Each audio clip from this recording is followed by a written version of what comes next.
I've been on set with a whole bunch of snakes. So have I. Huge, like pythons that are 14, 15 feet. Yes, I've done it.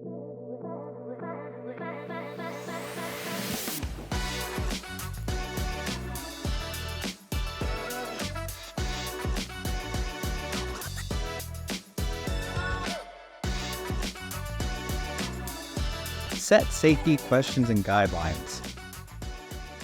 Hey, what's going on, everybody? My name is Brandon Diet. I am a producer for film and television. And I am Gabrielle Pickle, and I am a line producer and producer for film. Yeah, so we produce things. So if this is the first time that you are watching with us, please make sure to like, share, and subscribe, because the more action that we get on this video, the more likely we're going to put out more content. So this one time I was doing this shoot, and we were having so much fun. It was one of the craziest fun shoots that I ever got to do. So I'm on set. I'm having a really good time. And I was the producer, and somebody had said, hey, Brandon, can you move this cooler literally like a foot? Just pull it, move it a foot. I've done it a million times. I probably actually lifted and carried the cooler at some point in time. I don't know how or what happened, but I grabbed the handle of the cooler and I went to pull, and then this excruciating pain came over me and I collapsed on the ground. I'm holding on to my right side because I thought that I had hurt myself on my right side. And people started freaking out. They're like, this looks like it could be appendicitis. And I was like, wait, what?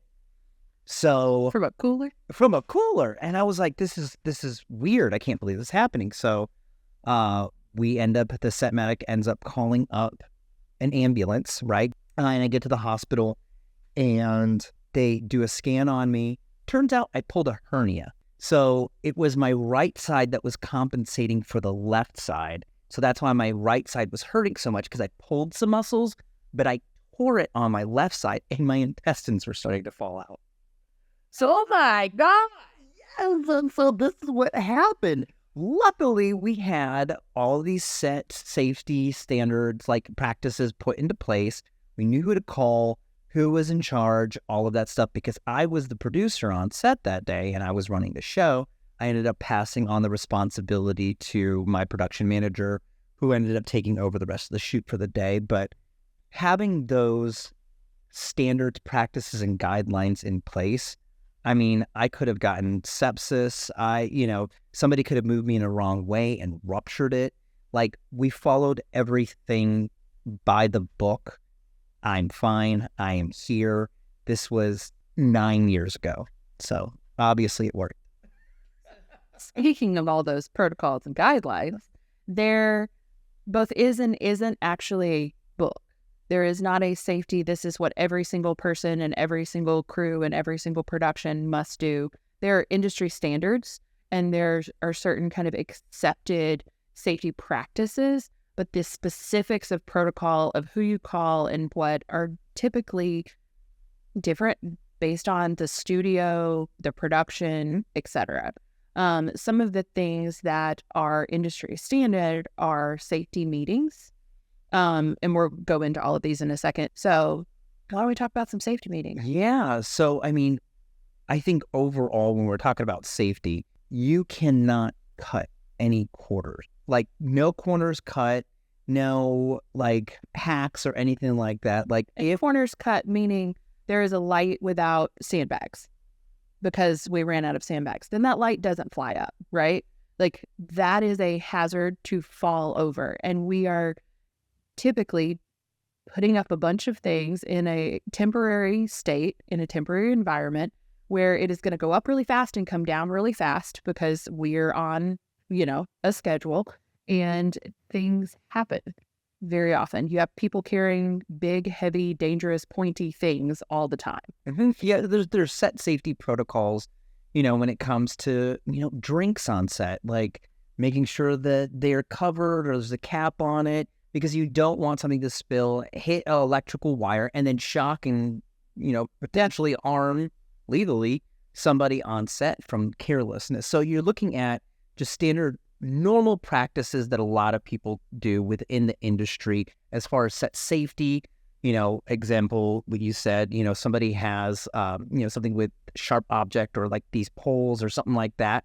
They're going to call out, you have points, as you're walking through the set to let people know, hey, you have something sharp that's and coming. It sounds weird and you're like, oh, I don't want to be that person. But like that, you will see other people doing it. And that is so important that you do that.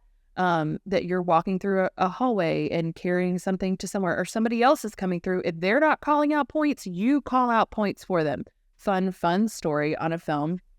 I had a friend, we were shooting, it was a fairly narrow hallway, and one of the producers was wildly pregnant and going into contractions. And so I called out baby points every time she'd walk through the room, because it was like, nobody touch her. If this woman goes into labor, we need to like get her moving. But yeah, we had baby points every time she'd walk down the hall. Baby points, and everybody'd give her extra space because like baby and all the, yeah. I see a lot of restaurant lingo being thrown into set as well. So especially if you're carrying something, somebody will say corner. Yeah. To let you know, I mean, it might not have a point on it, but if you're carrying something like really, really heavy and you go around the corner and somebody doesn't know that you're coming around the corner and you're carrying this thing, they run into you, bam, you have an accident that happens. So yeah, calling corner is, it's restaurant lingo, but I've seen that done. It's not necessary. And then also ahead, letting people know, I'm going to be behind you, to your left, to your left, to your right, backing up. You will see, especially in camera department, they will have spotters for every time they're moving back, dolly grip. They will actually have spotters like helping guide them back and protect them. And if that is not happening, that is something you can do with your voice of like backing up. Like you are helping let everybody else know what is going on set so that everybody can keep themselves safe. Yep. And when you get your call sheet in the morning or the night before, will have on there your set medics, so you know who to contact if there's any type of set related injuries, medical, and then you should also have all the different types of stunts, special effects, any type of safety protocols that are associated with that should be spelled out onto your call sheet so that you know what to expect. Or attached. So you know what to expect when you're showing up on set. So looking at these different things, let's start off with... We're talking about call sheets. Yeah. Move to safety bulletin. Yep. So let's say you are there's going to be special effects fire on set that day. And it's on the call sheet. It is also called out in the call sheet email that will be happening. And there is a safety bulletin attached specific to special effects fires. Read the bulletin. And so there's a website, which we're going to provide for you guys, where all of the safety bulletins live. In your spare time, it is a good idea to read and review them, because you will learn what are the safety parameters for that specific element. And it may be an element that you are not familiar with because you have only worked reality bachelor type shows. But now you're coming over here and you're working on a horror film and you've got fire and explosions and all sorts of like different things that you've never been around before. Read the safety bulletins. There are also different resources on that website for you, all different types of resources. Again, we will provide that for you guys, as well as a list of hotlines. So if something is happening, it is important for you to, one, call it out to the general people around you that something is happening, meaning that you see something that is a safety violation or could be a safety violation, something that gives you pause. It is your responsibility to keep yourself safe and to contribute to the safety of others. So calling that out, be that points, be that, hey, this doesn't look right. This flag over here doesn't have sandbags on it. And letting your direct supervisor know, and they may tell you, hey, please go walkie the grips and make sure that they know that XYZ. And they may have you stay nearby. Don't stand under something that is dangerous, but within sight distance where you can stand there and say, I see this thing has still not been fixed, and I'm going to walkie them every 10 minutes until this actually happens, because it could fly away and hit a random car on a road. It could also fall and hit somebody on set. Here's an important thing. Just like the New York subway and the New York Transportation and Port Authority, their slogan is, if you see something, say something. And that pertains to set as well. So one of the things about reading these safety bulletins and familiarizing yourself with them is just understanding what is supposed to be happening. For instance, when they have fire on set that is controlled, you're going to have somebody from the fire department, you're going to have somebody that deals with pyrotechnics. There'll be like special, stanchions or something roped off so that you can't go into certain areas. If you've gone over the safety bulletin and you're noticing something that hasn't been done, that is on that list, you see something, you say something. Or you don't see something, you also say something. If the industry standard safety bulletin for that thing says this should absolutely be happening, then you should question the AD team. Is this going to happen? I saw this in the safety bulletin. Like, bring it to their attention, point it out in the safety bulletin. Your AD team is typically going to be the ones that help kind of coordinate safety. They may not be the expert on that thing. Usually those are in departments. And sometimes you can have a specific safety officer whose whole job it is to handle that, in which case that would be them. But otherwise it goes to the AD team as a concern to be addressed. And if it is not addressed, feel free to readdress it with that person and also escalate it, depending on how serious you feel this thing is. Safety bulletins and then safety hotlines. And whether or not you are on a union production, you can call a union safety hotline and report what is going on, and they will have someone investigate it. You can be anonymous or you can give your name. It does not matter. They will investigate. The same with OSHA. OSHA doesn't know as much about film sets as they do about other types of like manufacturing environments, but if you call their hotline to report it, they will respond to that. Yeah, and so set safety goes across all different departments too. So like it's not just the camera department team and looking at is the electrical taken care of? Are there any exposed wires? Are there any open drinks points, anything like that? You also have, your greenery. There could be set safety hazards for greenery because maybe these trees that are on set are poisonous. I know this sounds like it's extreme, but that's exactly what I did on set with a whole bunch of snakes. So have I. Huge, like pythons that are 14, 15 feet. Yes, I've done it. And, there are protocols that need to be followed. Even in costume, there might be costumes that have spikes on them. Mm-hmm. There's so many different things. Every single department has something. So just be on the lookout and make sure that you read things over. So that is why it takes an entire team to be on the lookout for all eyes. And it doesn't matter what your position is. As a PA, if you do see something and you go and tell your supervisor, like, hey, I noticed this, they might be like, oh, actually, we already know that that's not there because that specific thing isn't necessary in this context because we're showing that there's going to potentially be a fire, but we're going to add the fire in post. So you're like, okay, that's why there isn't this or whatever it might be. You have a right to your safety. Above all else, whatever else is happening, you have a right to keep yourself safe. So asking these questions, asking questions of the other people around you, whether that be other PAs, other crew, is a good thing. If you're on a union show, the union appoints a shop steward, which is one person that is like the contract keeper that answers questions. They are also a great person to go to with safety concerns. Like, hey, I don't know about this. I feel very uncomfortable. This makes me scared. Whatever. Ask them questions. They are a person that can flag things all the way up the chain to the union and the production. Yep. And again, there are hotlines. We're going to provide you with the hotlines for all of the different unions and some of the different studios, just so that you have those. I would go ahead and put them in your phone so that you could just pull it up. But you can make an anonymous report and they will get somebody out there, depending on how urgent it sounds, within the day. For sure. Yeah. And so, even though this happens across all departments, there are several that you kind of want to look out for, especially on your call sheet, just calling out stunts. So your stunt department, driving any type of car movement. Stunts and Teamsters. Yep.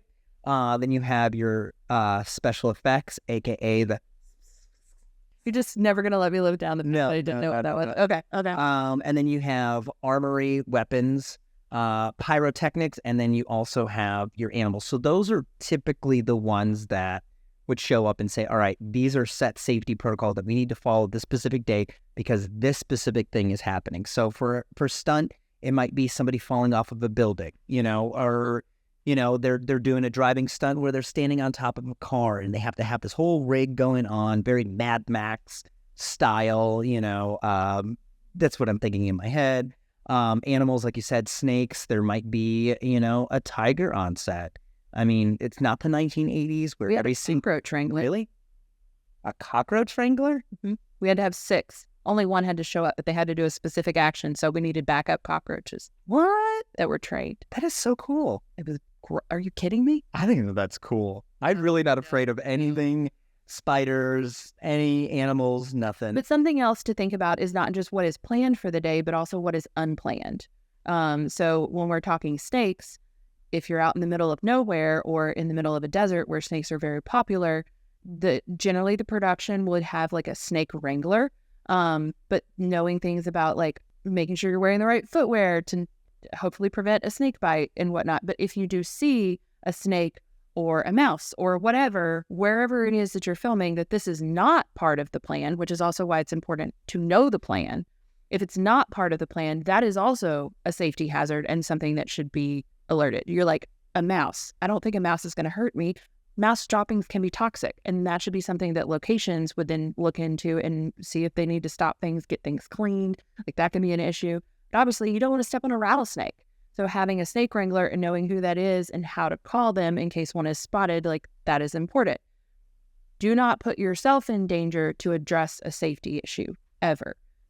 Make sure you remove yourself from the situation and then alert the appropriate people. If you decide to stay and keep an eye on something, make sure that it is far enough away from said rattlesnake that you are not in danger no matter how fast it moves. Yeah, so knowing who the point contact is for that specific thing, that specific... And when you see it on the call sheet, make sure you know, okay, I'm seeing snakes. I don't see a snake wrangler. Who would I talk to if I run into snakes on this desert thing that we're doing?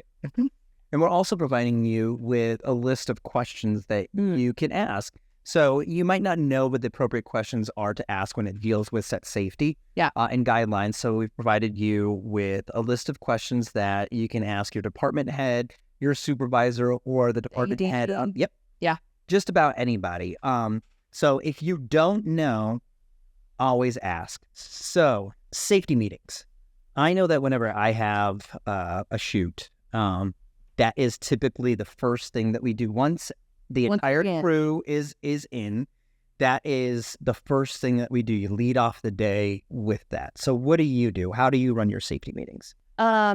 Usually, so first day is a big safety meeting because you are covering every single thing that is happening over the life of the film, as well as like, let's address sexual harassment, let's address reporting, let's make sure everybody knows every resource that they have and who is in charge of which safety element. So if there is an armor, making sure they're coming forward. If there is a set medic, making sure they're coming forward, because I don't go on a set that doesn't have a set medic. That just terrifies me. Anyway, who the shop steward is, like making sure that you are putting a name with a face and know who it is to talk about any of these issues with. It is a hefty meeting. And then from there, I like having daily meetings of like, hey, this is what is happening for the day. A lot of times as PAs, you will be asked to be open walkie, which means that if there is our construction crew that is on this neighboring set that needs to hear the safety meeting that is not able to stop their work due to their timelines, then you will go stand next to them with your walkie. You'll pull your the wires. What's that? Surveillance. Your surveillance. I just lost it. Pull your wires out and have your walkie all the way up so that they can listen as the first AD and different people talk through all of the different elements that are happening over the day, over the shoot, etc. And so you will be the open walkie PA to make sure that that contingent of people are hearing what is happening, because the safety meeting should be heard by every single person that is on the location. People in the office may listen to it if they are close enough. If not, They have their own ways of getting that information, or they may not be coming to set. I actually do like to keep them informed, because there are times where people end up, an office PA have to do a run to set, and I prefer it. They might be. There should also be element-specific safety meetings. So if you're walking into special effects, okay, we are going to have a shootout, bomb. And I say shootout, meaning like special effects has got poppers, meaning that there are prop non-firing weapons that are going to be fired at this different areas, and they're like blowing this window, blowing out this post over here and whatnot. Those are special effects rigs on those actual elements, and usually the elements are not real, meaning it's not real wood, it's not real glass, it's candy glass, it's whatever, foam, different things. Acrylic. Yeah. Between art department and art department / construction and special effects, like they have built all of these different rigs. They will talk you not only through what it is, but also through the action that will take place and what is the sequence of events that they have planned and rigged to take place.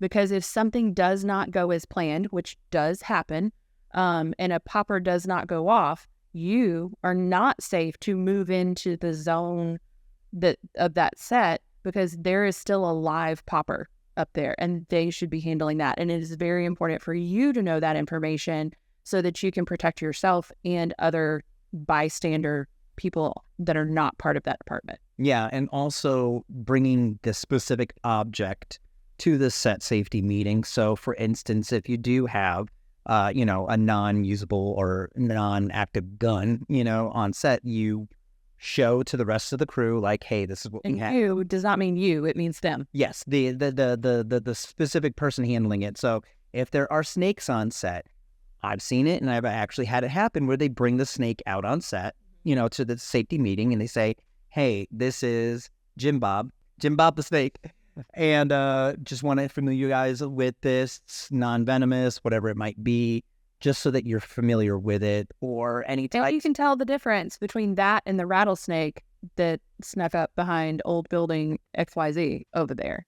It is important to know what is planned and then what is not, because that is key safety information. Yes, and while you are in this meeting specifically, please stay off your phone. Stay off at texting. That text message probably can wait, unless it's pertaining to the specific safety information. But even then, I highly doubt that it would be you that you'd be getting the specific text message saying, hey, you need to include this in the safety meeting. But stay off your phone. Don't be talking to other people. Pay attention. Pay attention. Ask your questions. This is a time, safety meetings are open to everyone to ask their questions. When you are done with a safety meeting, you should feel safe about proceeding for the day. If you do not feel safe, all of these other outlets that we have talked about, you should start deciding which one you're going to do next. Ask the questions. Yeah. And so, speaking of asking questions, I'm going to ask you one. What do we do about reporting things on set? So any type of safety hazards, 1. 2, anything that requires immediate attention, or 3, if there's an incident that happens, reporting it, who to talk to, how does it work? So you're on if you have a walkie, reporting it to the AD team is important. If it is an emergency, like this is going to hurt someone immediately, that can be on 1. If it is something like, hey, I saw this flag that does not have a sandbag, second AD, I have a concern, can we go to 2?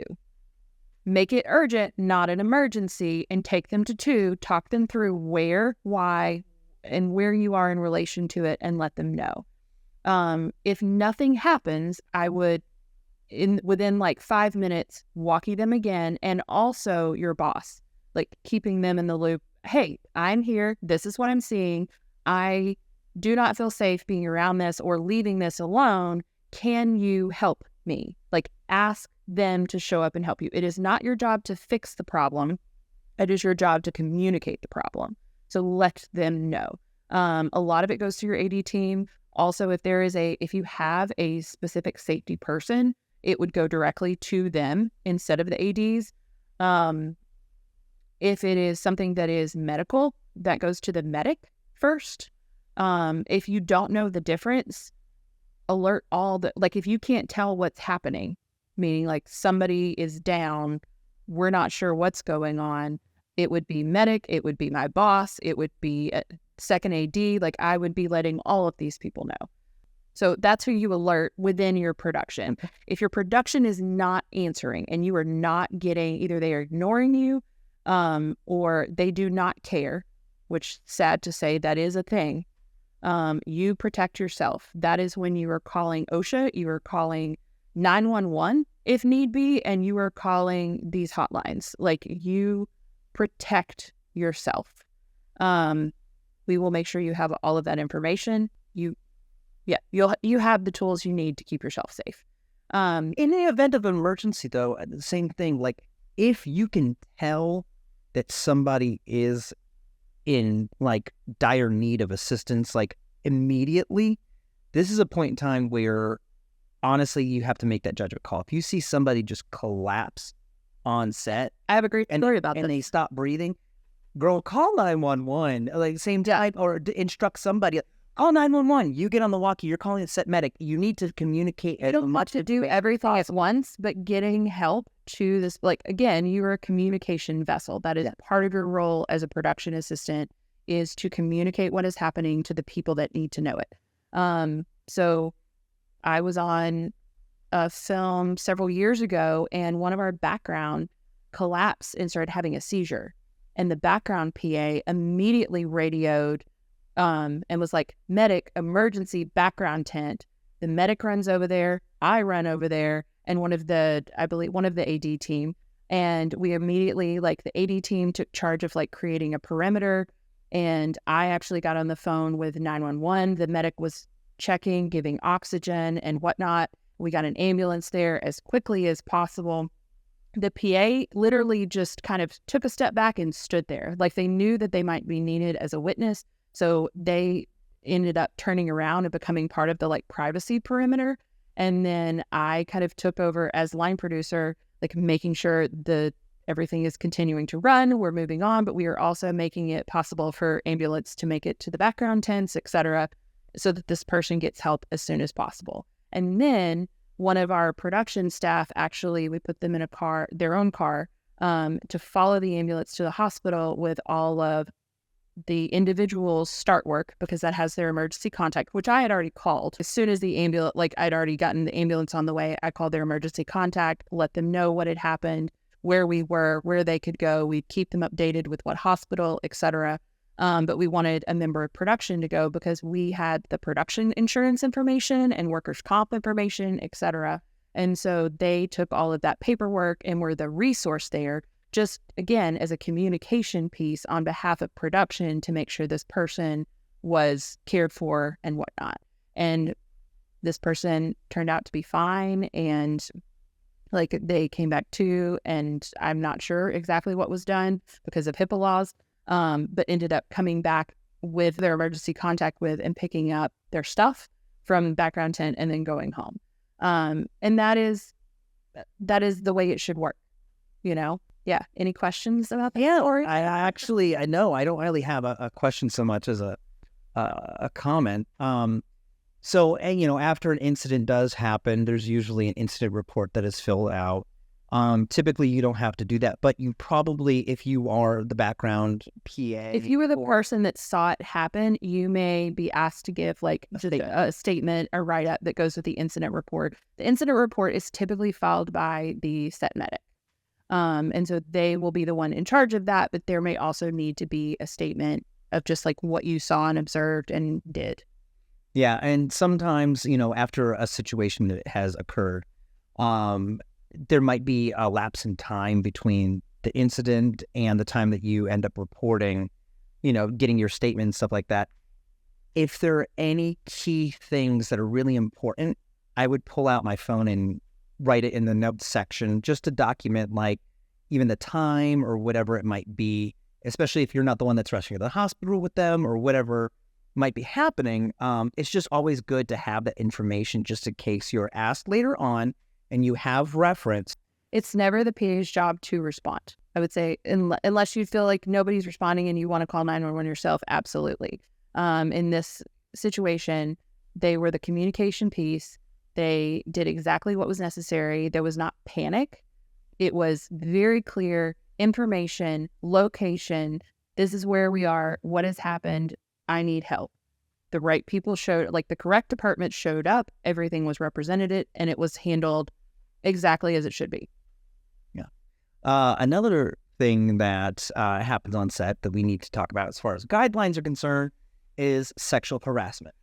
So, I mean, this is like we're getting into like the serious stuff right now, but it's really important to cover these things because now that we are in a very, very digital age, right, there are different forms of sexual harassment that most people might not even recognize, that is, sending people, crude or lewd texts, unwarranted or unwanted or unsolicited photos, whether they are clothed or unclothed.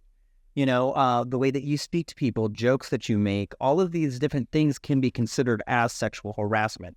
I think that the number one thing to look at is, if this happened to you, how would you react to it?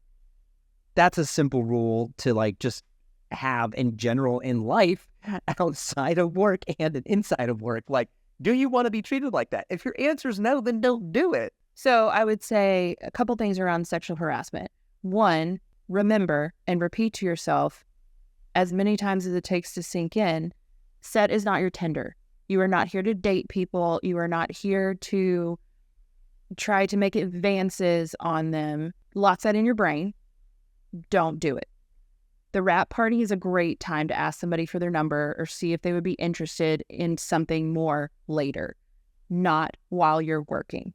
Now I'm going to set that aside and say, as a PA, you are the most likely to be sexually harassed on a film set because you have the least power.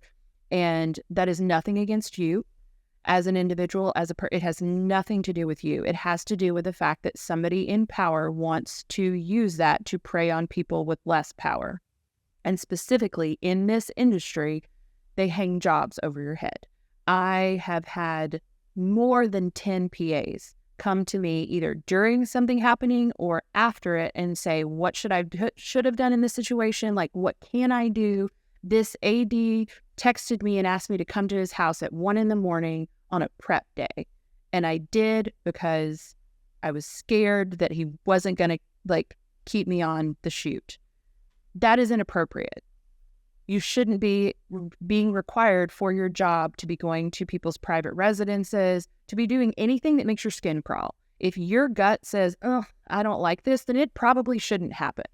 And your contract should have parameters on how you can deal with that. You talk to your direct supervisor, unless they are the person who is actually the one harassing you. Hotlines are really helpful in this because you don't have to say who you are.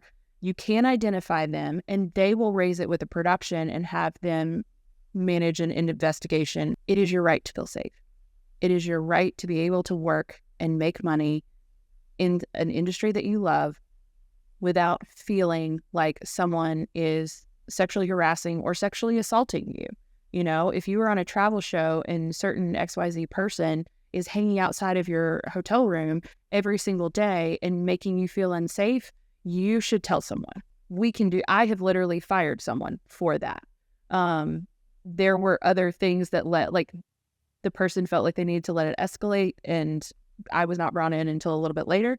But as soon as it did, we sat down with the department. We said, hey, this is what's happening. This is what we're going to do. This person was going to be removed because I will not have the people with the least power being harassed and feeling unsafe on my sets. In the 12 years that I've been doing this, I have fired 3 people for sexual harassment. I have myself been sexually harassed. It happens. And there are people on every shoot that will listen to you, that will protect you. Sometimes you feel safer with someone of your own gender.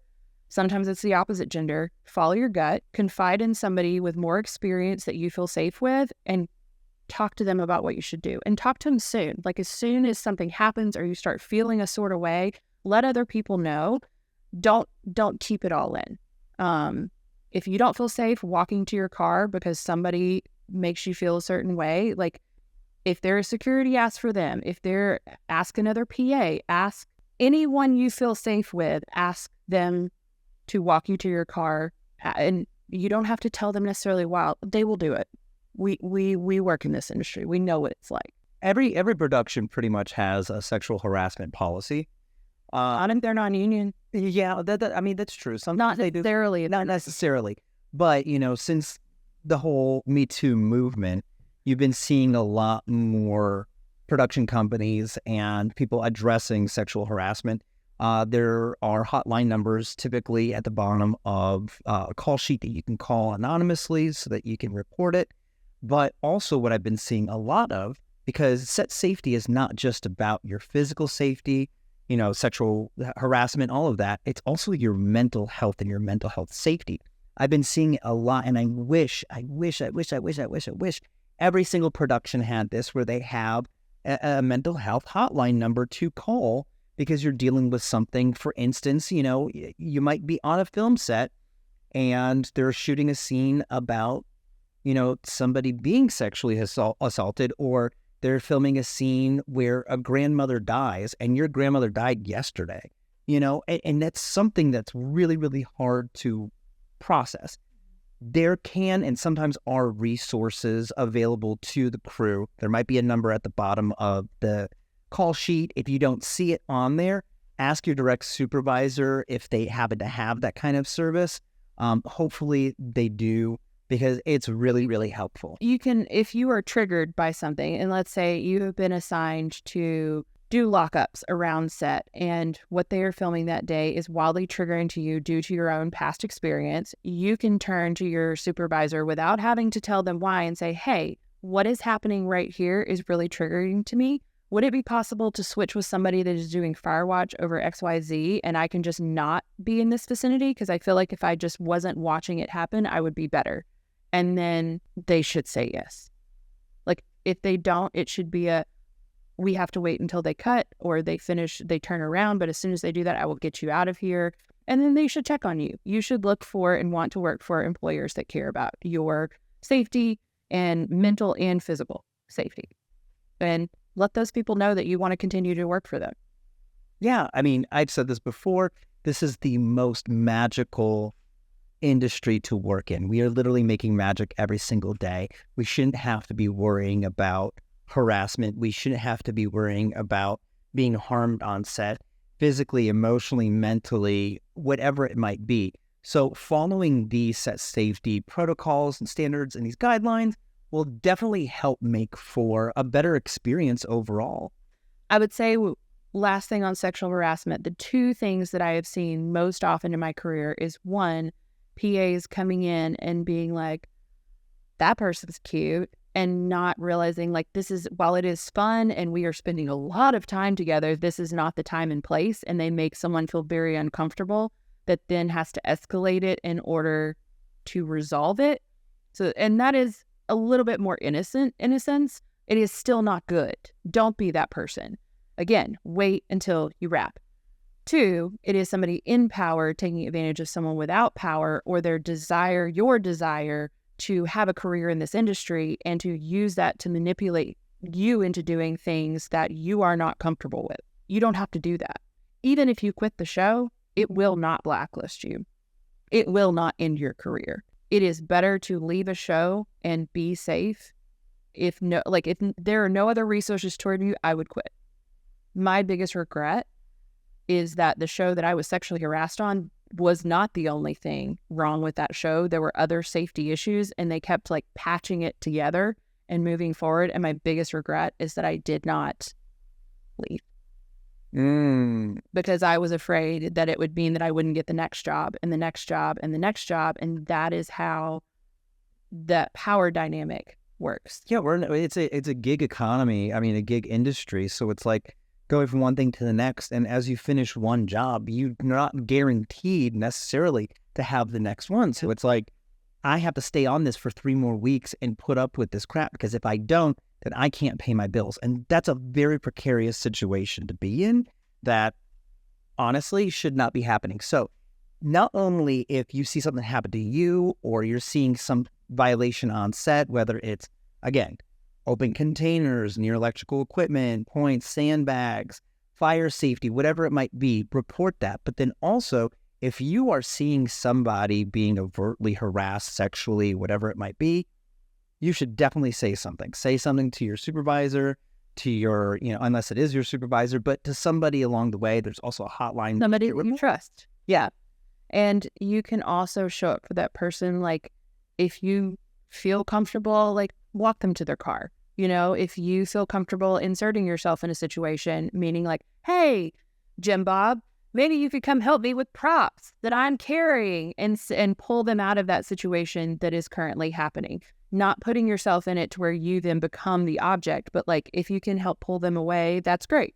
If you do not feel comfortable with that, then that is not on you at all. Yeah. If you see something, say something, and you have a right to safety. That's what I want you to take away from this. That was set safety questions and guidelines. Up next, understanding receipts, reimbursements, and paychecks.